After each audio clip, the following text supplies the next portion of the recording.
ازيكم؟ لو عايزين تعملوا أكلة سهلة وما تقفوش في المطبخ كتير وتكون في نفس الوقت مغذية ومش مش مكلفة، يعني عايزة اقول لكم من بواقي كونا الطاجن العظمة ده. طاجن بطاطس باللحمة المفرومة.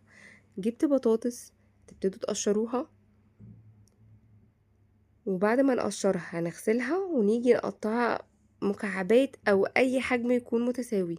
ممكن تقسموها اتنين، بس انا حبيت اقطعها مكعبات عشان تستوي بسرعة.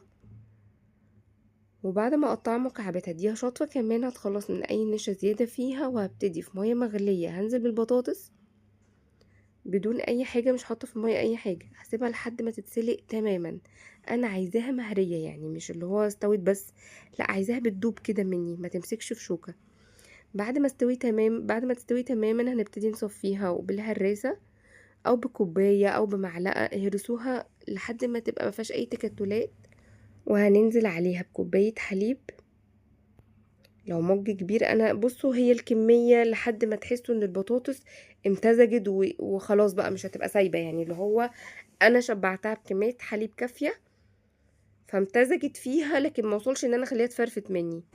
انا خدت معايا حوالي مج الا ربع، يعني كوباية كبيرة. وهننزل هنا بمعلقتين كبار سمنة. ولو البطاطس سخنة مش شرط السمنة تكون سايحة، يعني ممكن سمنة عادي من التلاجة، في السخونية بتاعة البطاطس هتدوب معاها. ونزلت هنا بفلفل ابيض وملح، لو مش متوفر طبعا فلفل ابيض ممكن ننزل فلفل اسود عادي. ابتديت اقلب المكونات كلها كويس لحد ما امتزجت تماما. وهاجي في طاسه سخنه على النار، هنزل هنا بمعلقه سمنه صغيره، عشان انا كان عندي عصاج جاهز. فابتديت انزل بلحمه معصجه،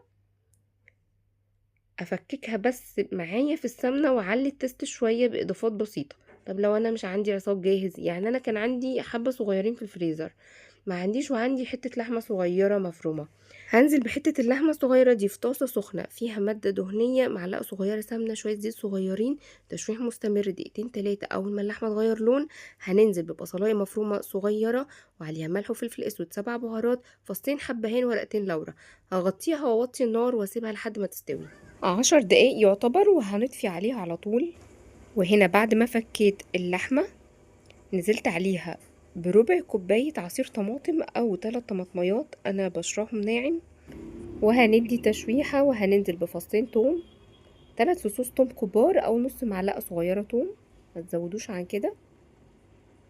تشويح مستمر دقيقتين تلاتة كمان، وهنهدي النار وهنسيبها 7 دقايق او لحد ما السوائل دي تتشرب فيها خالص. 7 دقايق 10 دقايق اقصاها، وهنطفي النار وتكون جاهزة معايا. وفي طاجن هننزل بنص كمية البطاطس. تمام، هسوي البطاطس، يعني هحاول ان انا اقسم الكمية نصين، وهسويها بالظبط. وبعد كده هنزل عليها بالعصاج، هساوي العصاج برضو. وما تنسوش تدوقوه، لو محتاج ملح محتاج فلفل اسود زودوه الاضافات اللي انتوا عايزينها. وبعد ما نساوي العصاج هننزل بباقي كمية البطاطس، وهحاول ان انا افردها بالتساوي، يعني اخليها كده طبقة متساوية. تمام، هنساوي الوش خالص، وندي بقى شكل جمالي كده بالشوكة، همشي عليها بالشوكة كده ادي شكل جمالي ليها. وفي الاخر هننزل باي نوع جبنة مبشورة عندنا، جبنة رومي، جبنة تشيدر، جبنة بارميزان، المتاح عندكم انزلوا باي نوع. ممكن تحطوا معلقة قشطة على الوش برضو، هتديها لون احمر ويعني وتست عالي قوي برضو.